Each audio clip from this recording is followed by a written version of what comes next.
ایک صحابی نے عرض کی یا رسول اللہ صلی اللہ تعالی علیہ وسلم، ایک شخص اس لیے جہاد کرتا ہے کہ اسے اجر بھی ملے اور ساتھ اس کی شہرت بھی ہو جائے۔ سیاستہ میں حدیث موجود ہے۔ تو نبی پاک علیہ السلام نے فرمایا، اچھا یہ آپ اس حدیث کے لفظوں پر غور کریں۔ وہ عرض کرتے ہیں کہ محض شہرت کی نیت نہیں، اس کی نیت یہ ہے کہ جہاد بھی کر لوں اور شہرت بھی ہو جائے، یعنی دونوں نیتیں ہیں۔ اللہ کی رضا کی نیت بھی ہے لیکن ساتھ تھوڑی بہت شہرت کی نیت بھی۔ یا رسول اللہ اجر ملے گا؟ تو اللہ کے رسول نے دو ٹوک لفظوں میں فرمایا، اس بندے کو کوئی اجر نہیں ملے گا۔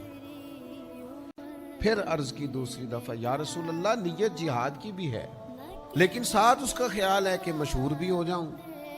تو کریم فرمانے لگے اسے کوئی اجر نہیں ملے گا۔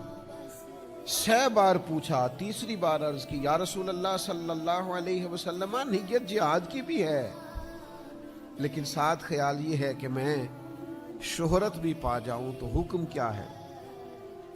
تو حبیب کریم علیہ السلام نے فرمایا حکم یہی ہے کہ اس بندے کو کوئی اجر نہیں ملے۔